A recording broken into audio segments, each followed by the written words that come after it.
Hello students, welcome back to the channel learning medi course. और आज का हमारा टॉपिक है किडनी फंक्शन टेस्ट या रीनल फंक्शन टेस्ट। तो जो पैरामीटर्स, जो फिजियोलॉजिकल पैरामीटर्स की जो सीरीज चल रही थी, जो कि D pharma first second year के सिलेबस में है। इसके अलावा लैब टेक्नीशियन का जो कोर्स करते हैं बच्चे, DMLT है, BMLT है, उन सभी कोर्सेज में ये इंक्लूडेड है फिजियोलॉजिकल पैरामीटर्स के बारे में।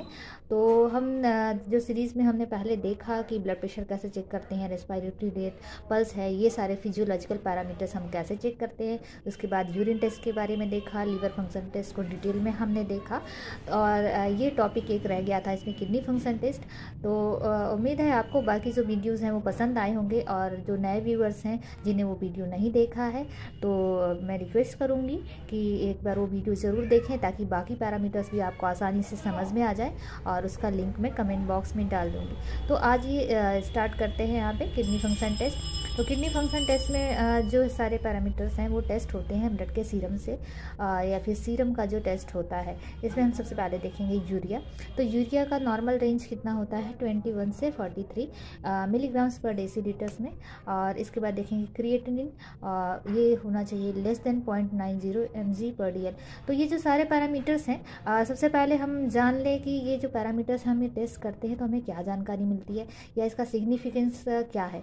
तो मेन सिग्निफिकेंस है कि अगर हम किडनी फंक्शन टेस्ट कर रहे हैं तो उससे हमें किडनी की फंक्शनिंग के बारे में पता चलती है। तो किडनी का मेन काम क्या है, वेस्ट का डिस्पोजल करना या एक्सक्रीट करना।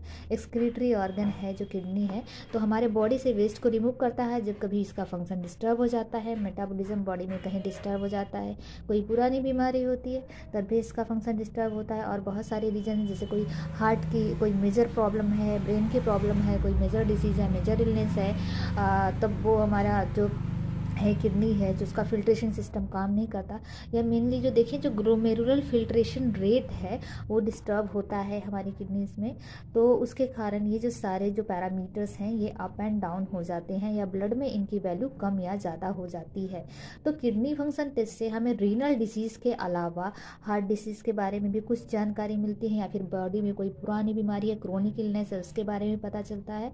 और इसके अलावा किडनी फंक्शन टेस्ट और किस कंडीशन में जो है इसमें डिस्टर्बेंस मिलते हैं, तो कभी कभी किसी मेडिसिन के लॉन्ग टर्म यूज से उसके साइड इफ़ेक्ट से हमें किडनी फंक्शन टेस्ट में जो है अप एंड डाउन लेवल्स मिलते हैं। मतलब कोई लंबे टाइम से कोई मेडिसिन ले रहा है, कुछ ऐसी मेडिसिन जो है जो उनका साइड इफ़ेक्ट होता है, तो उसकी वजह से भी किडनी फंक्शन डिस्टर्ब होता है। और ये सारी चीज़ें हैं जो स्लो होती हैं, जैसे क्रोनिक इलनेस, कोई पुरानी बीमारी, उस कंडीशन में धीरे धीरे किडनी फंक्शन डिस्टर्ब होता है। लेकिन एक्यूट कंडीशन में कुछ एक्यूट इन्फेक्शन, जैसे वायरल इन्फेक्शन, कोई सीवियर इन्फेक्शन है, या फिर किडनी में कोई इन्फेक्शन है, एकदम सीवियर है, एक्यूट कंडीशन है, तो किडनी फंक्शनिंग उस टाइम पे डिस्टर्ब हो जाती है। अब हम देखेंगे पैरामीटर्स। तो यूरिया क्रिएटिनिन का नॉर्मल लेवल हमने देखा। उसके बाद देखेंगे यूरिक एसिड और कैल्शियम। तो यूरिक एसिड है 2.4 से 5.7 mg पर DL। तो यूरिक एसिड जो है आजकल बहुत कॉमन हो गया है, यूरिक एसिड का बढ़ना। तो ये किडनी फंक्शन टेस्ट के अलावा इसका अदर इंपॉर्टेंस भी है। यूरिक एसिड का टेस्ट और एक सीरम कैल्शियम का टेस्ट हम बोन्स की डिसीजेस में, या कोई पेशेंट आता है अगर कंप्लेन के साथ कि उसे जॉइंट पेन हो रहा है, तो उसको कुछ जॉइंट में स्टिफनेस है, तो इस तरह की कंडीशन में भी हम यूरिक एसिड और कैल्शियम दोनों कराते हैं। क्योंकि ज़्यादातर जाना जाता है कि कैल्शियम की कमी से हमें हड्डियों में प्रॉब्लम होती है, बोन से प्रॉब्लम होती है। लेकिन आजकल एक बहुत कॉमन डिसीज़ हो गई यूरिक एसिड का डिपॉजिट होना बोन्स में, जब मेटाबॉलिज्म डिस्टर्ब होता है, किडनी फंक्शन डिस्टर्ब होता है, तो यूरिक एसिड जो है बोन्स के जॉइंट्स के बीच में कलेक्ट होने लगता है, वहाँ पे जमा होने लगता है। तो उसके कारण जो कंडीशन होती है उसे कहते हैं गाउट। ये गाउटी अर्थराइटिस की कंडीशन होती है, गठिया जो है।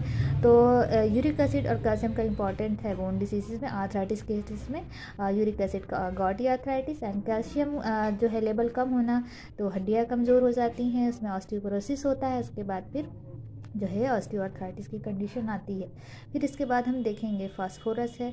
तो फास्फोरस का लेवल 2.6 से 4.5 होता है। फिर अल्कलाइन फॉस्फेटेज है, ये होना चाहिए लेस देन 141 यूनिट्स पर लीटर। तो अल्कलाइन फॉस्फेटेज जो है, और total protein, albumin globulin ratio, तो ये जो सारे जो पैरामीटर्स हैं ये लीवर फंक्शन टेस्ट में भी हमने देखे हैं। तो लीवर फंक्शन टेस्ट के साथ किडनी फंक्शन में भी, क्योंकि ये सारे जो फैक्टर्स हैं, ये जो पैरामीटर्स हैं, ये हमारे बॉडी के मेटाबॉलिज्म डिस्टर्ब होने से होते हैं। तो मेटाबॉलिज्म का मेनली जो काम है वो लीवर का है, मेटाबोलाइज करना, स्टोर करना, जो मेन काम है। तो वहाँ अगर लीवर की फंक्शनिंग में कोई डिस्टर्ब होती है तो उसके बाद फाइनली जो है किडनी फंक्शन में भी डिस्टर्बेंस होता है। तो ये जो पैरामीटर्स हैं रीनल फंक्शन टेस्ट में भी हैं और लीवर फंक्शन टेस्ट में भी हैं। तो इसके बारे में हमने ऑलरेडी लीवर फंक्शन टेस्ट में देखा है। और अल्कलाइन फॉस्फेटेज का जो है हमने देखा था कि इम्पोर्टेंस की जो लीवर इंजाइम्स बड़े होते हैं तो अल्कलाइन फॉस्फेटेज जो है बड़ा होता है। इसके अलावा प्रोटीन्स है, अगर ज़्यादा अमाउंट ऑफ प्रोटीन पास होता है तो उसको प्रोटीन यूरिया कहते हैं। यूरिन में अगर पास होता है तो प्रोटीन यूरिया कहते हैं। और एल्बुमिन यूरिन में अगर ये ज़्यादा मात्रा में पास होते हैं, मेटाबॉलिज्म डिस्टर्ब होने के कारण बॉडी से एक्सेस में निकलते हैं। तो ये सारी कंडीशन हमने ये यूरिन रूटीन में भी देखा था कि प्रोटीन का पास होना यूरिन में या एल्बुमिन का पास होना कौन सी कंडीशन है। इसके बाद हम देखेंगे सोडियम पोटेशियम क्लोराइड। ये जो है इलेक्ट्रोलाइट्स हैं, ये बहुत इंपॉर्टेंस रखते हैं हमारी बॉडी के फंक्शनिंग के लिए। और इनका लेवल कम होना या ज़्यादा होना दोनों ही जो है हार्मफुल होता है। तो ज़्यादातर इलेक्ट्रोलाइट का जो है कंसंट्रेशन डिफरेंट होता है कि रीनल फंक्शन जो डायरेक्टली जो कोई रीनल प्रॉब्लम है या फिर हार्ट में प्रॉब्लम है, तो ये जो है ना मेजर जो फैक्टर्स हैं जो इंडिकेट करते हैं कि हमारे हार्ट में प्रॉब्लम हो सकती है या किडनीज में प्रॉब्लम हो सकती है। इसके अलावा ब्रेन में भी प्रॉब्लम होती है, कोई मेजर इलनेस है तो ये कंडीशन डिस्टर्ब होते हैं। तो ये रहे किडनी फंक्शन। इसके बाद हम इनकी नॉर्मल वैल्यूज देखेंगे। सोडियम में है 136 to 145, पोटेशियम है 3.5 से 5.1, क्लोराइड होना चाहिए 97 से 107। तो ये नॉर्मल वैल्यूज़ हैं सभी के और सिग्निफिकेंस लगभग एक जैसा है। मेजर इलनेस में क्रोनिक एंड एक्यूट कंडीशन दोनों मैंने आपको बताया। तो उम्मीद है आपको सारी चीज़ें आसानी से समझ गई होंगी। इनकी वैल्यूज़ जो है हमें एग्ज़ाम के लिए याद करना होगा और थोड़ा थोड़ा डिफरेंसेस है इनके लेवल में, मार्जिन में। तो उम्मीद है कि समझ में आ गया होगा जो इसका इम्पोर्टेंस है इसके किडनी फंक्शन टेस्ट के बारे में। और इन सारे पैरामीटर्स के साथ जो एक चीज़ और है, जो यूरिन रूटीन टेस्ट मैंने आपको बताया था दूसरे वीडियो में डिटेल में जो बताया था, तो यूरिन रूटीन जो टेस्ट है वो भी किडनी फंक्शन में ही इंक्लूडेड होता है। किडनी फंक्शनिंग, क्योंकि ये जो ब्लड से पैरामीटर्स जो हम डिटेक्ट करते हैं और यूरिन से डिटेक्ट करते हैं, दोनों से हमें किडनी की फंक्शनिंग का पता चलता है। तो यूरिन टेस्ट ऑलरेडी मैंने सेपरेट वीडियो में बताया हुआ है, तो उसको आप ज़रूर वॉच करें। और उम्मीद है कि आपको आसानी से समझ में आ गया होगा। और ऐसे ही इन्फॉर्मेटिव वीडियोस के लिए इस चैनल को सब्सक्राइब करें और लाइक बटन को दबाएं। धन्यवाद।